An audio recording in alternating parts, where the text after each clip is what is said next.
Hello everyone, welcome to my mini blog.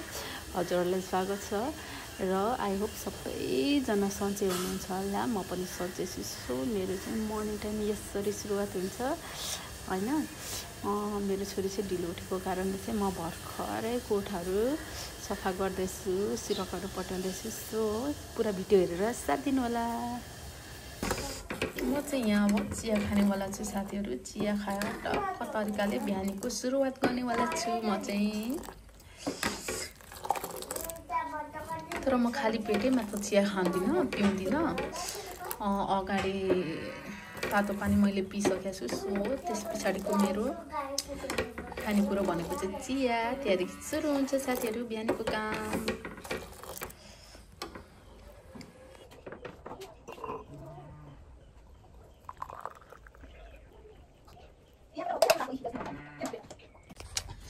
मकै चाहिँ यहाँ छ, आमाले बोल्दै हुनुहुन्छ हैन। तर आमाको फोन आएर उता कुरा गर्दै हुनुहुन्छ हैन।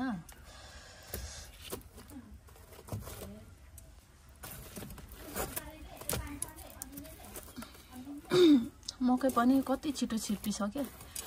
हिजो अस्ति आउँदाखेरि खाने बेला भएकै थिएन नि त, हिजो अस्तिको हप्ता आउँदा। अहिले त फेरि छान्दा मात्रै पाइने खालको भएछ। हरियो मकै छान्दा मात्रै गाह्रो छ हो। तरतिर त साथीहरू हुन त हुन्छ, तर छिटो हुने खालको के।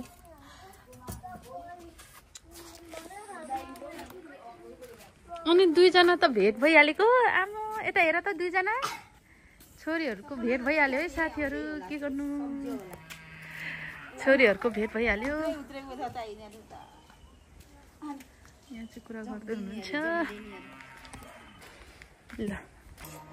अब चाहिँ चिया सँगसँगै मकै पनि खाने हो साथीहरू। नानी नपोखी खानु है। वाटर पनि लानु, अलिक पछाडि लानु नि, त्यो लग्दा पोखिन्छ भरे।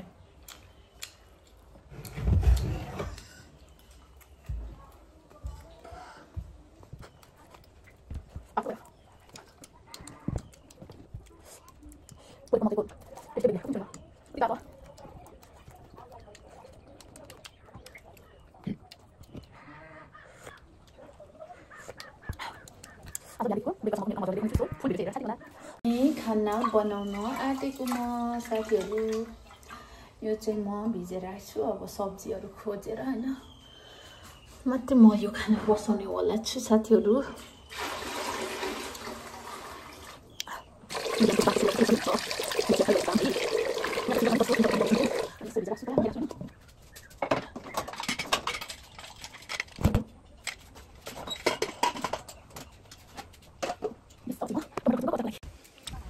टमाटर टिप्ने म चाहिँ, मेरो फुलहरू चाहिँ यस्तो भइरहेछ।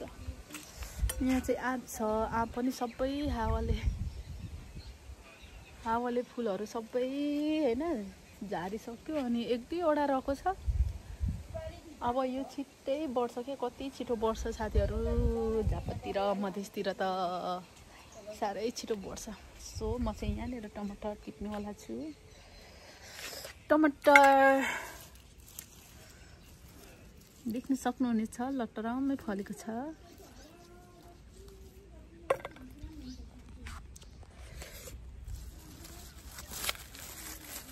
यो टमाटरको अचार चाहिँ पिरो बनाएर पकाएर खाने कि आज चाहिँ।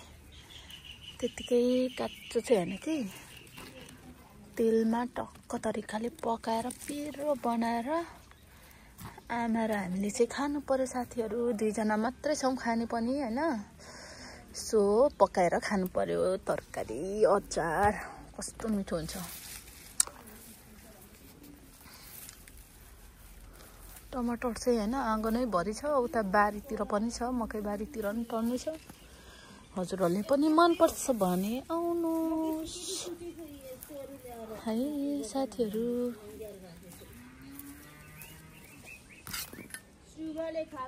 फुलहरू चाहिँ फुलिरहेछ साथीहरू।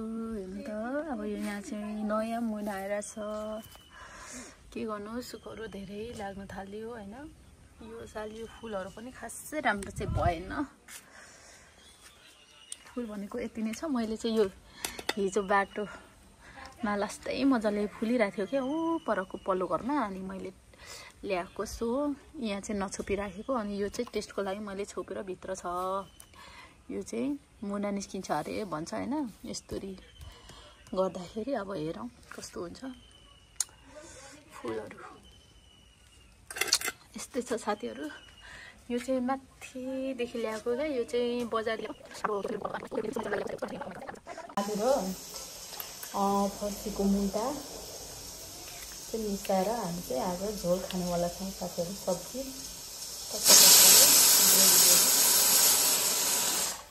खाना पनि पाकिसक्यो साथीहरू।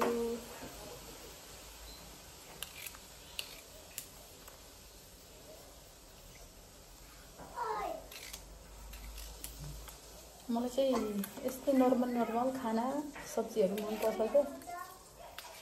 धेरै जसो मलाई चाहिँ मनपर्ने भनेको चाहिँ भेजिटेबल। ओके यस। अब आलु र मुन्टा मिसाएर ग्रेभी बनाएर खाने हो।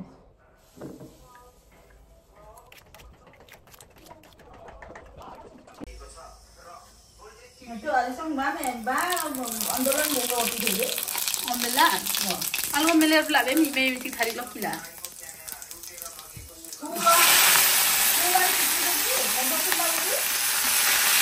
Ina ek din ro आन्दोलन गरिरहेको काठमाडौँ। ए लु हेंगो थामीको घण्टा प्लेजुङको त अहिले बिचमा छ होला। ने स्थगित मिजो गाउँ भएन सबमा। ल है म चाहिँ एकैचोटि यसरी हैन ग्रेभी बनाउँदा चाहिँ सब्जी र ग्रेभी बनाउँदा चाहिँ म एकैचोटि यसरी हाल्ने गर्छु। अगाडि नै मसला जति सबै हाल्छु हैन। अदुवा लसुन चाहिँ मैले हालिसके यसरी। त्यस पछाडि म बेसार पनि लाउनेवाला छु र त्यस पछाडि पटेटो साथीहरु म चाहिँ यसरी पकाउँछु। अगाडि नै ग्रेभी बनाउनु छ भने चाहिँ यसरी गर्छु। ग्रेभी खालको तरकारी हो भने चाहिँ म यस्तो बनाउँदिनँ। पछाडि नै हाल्दा पनि हुन्छ, तर यसको चाहिँ आफ्नो आफ्नो टेस्ट होला। मैले चाहिँ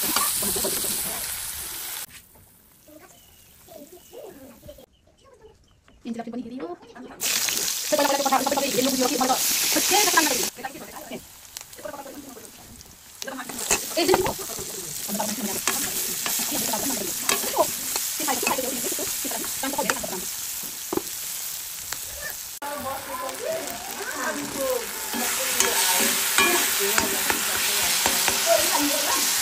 हैन तल चार पकाउनु पर्छ।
आमाको कोठामा यति लगाएर सफा गर्ने हो फिनेल लाएर पुरा म चाहिँ यहाँनिर चाहिँ आमाको कोठामा छिर्दैछु र सरसफाइ गर्दैछु साथीहरू आज चाहिँ मेरो धेरै दिन पछाडिको सरसफाइ हो यो चाहिँ र यसरी नै सरसफाइ गर्दैछु भएको रुम यता सासूको रुमतिर रुममा चाहिँ मैले अघि गरिसकेको छु यहाँ चाहिँ गरिरहेको छु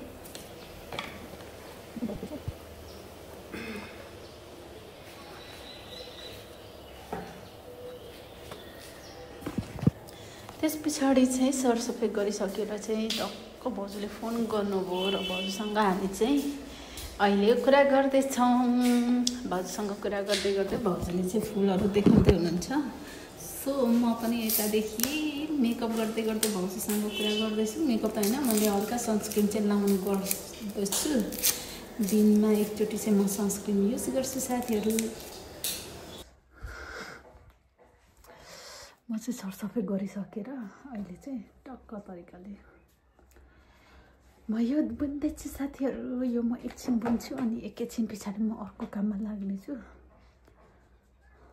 सरसफाइ गरेँ नुहाइधुवाइ गरिकन कोठाहरू सबै सफा गरिसकेँ धेरै भिड अब होइन सफा गरेन भने अलिक गनाउँछ नि त डुसी गनाउँछ ढुडी परिहाल्छ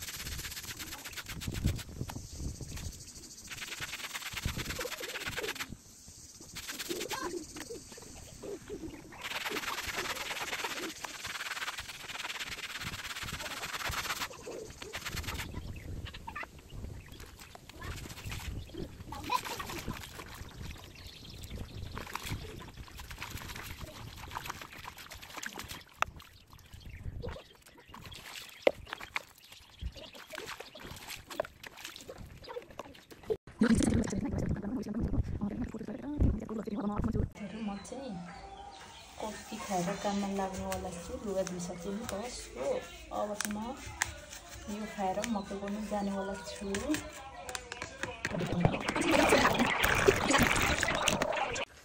अब चाहिँ म मकै गुड्नु जान्छु साथीहरू कोदालो लिएर यहाँनिर चाहिँ एउटा फर्सी छ क्या यस्तो स्टाइलको फल्दैछ कि म हजुरहरूले देखाउँछु what this looks हेर्नुहोस् त ओ माई गॉड गोल्डी खतरा फलिरहेछ क्या फर्सी चाहिँ यो कुन जातको हो यस्तो कस्तो टुप्पोदेखि कुहिनेको रहेछ त कुहिहालेको रहेछ होला जस्तो चाहिँ छैन यो फर्सीको फलैले चाहिँ यो धेरै चाहिँ फल्दैन होला अब म चाहिँ मकै यहाँ होइन यहाँ परको चाहिँ छिपिसक्यो यताको चाहिँ म गोड्छु यहाँ गएर चाहिँ म यहाँको मकैहरू गोड्नेवाला छु साथीहरू अब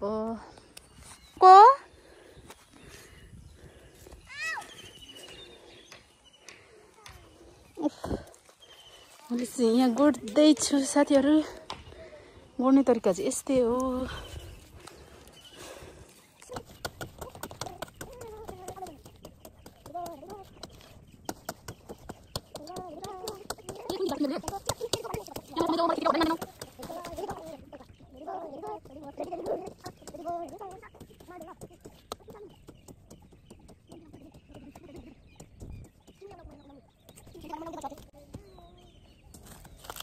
हेलो ऐ तिमी पनि आऊ त तिमी यता औ बहिनी मेरो त सक्यो के पनि हुँदैन लाउँदैछु आऊ त ए आऊ बस यसरी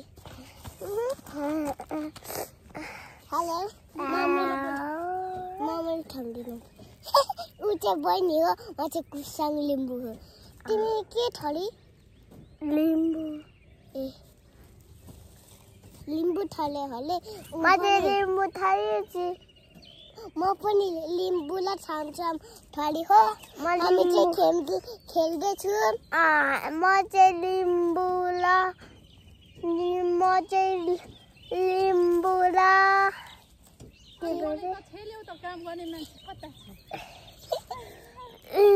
ढुकुर नि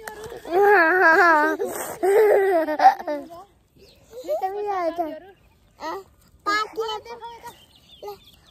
पनि छ अझै म तिम्रो लागि ढुन्डेको थिएँ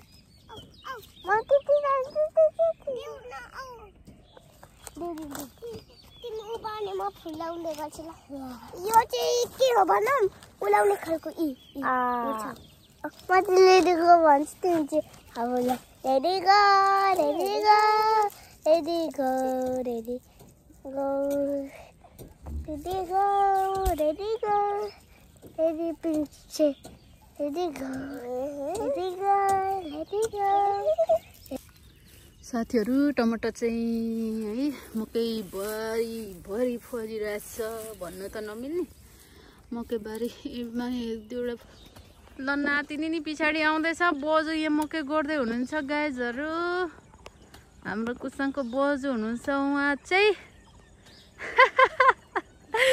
कुदाउनु ल आयो ओ आमाको मकै गोडे हेर्नुहोस् खतरा गर्दै हुनुहुन्छ है नातिनी पछाडि आइरहेछ मेरो कोदालो चाहिँ यहाँ कहाँ पो छ ए यहाँ आएछ मेरो कोदालो चाहिँ मेरो कोदालो चाहिँ यहाँ छ साथीहरू अब म पनि गोड्नेवाला छु के भन्दैछ हाम्रो छोरी के घोच्ने ओइ कुसान छुट्टी हुनु हुँदैन अब पढ्नु पर्छ भोलि के को एक्जाम ऊ कति मजाले गोड्दै हुनुहुन्छ नि बोजूले हेर्नु त तराईमा त यस्तो लामो लामो के भन्छ फरुवा के लामो लामो फरुवाले गोड्नु पर्छ फरुवा कोदाली हाम्रो के भन्छ कोदालो भन्दाखेरि बुझिहालिन्छ नि होइन हामी त कोदालो भन्छौँ यहाँ चाहिँ फरुवा कि फरुवा अरे ल त हामी अब गोड्नेवाला छौँ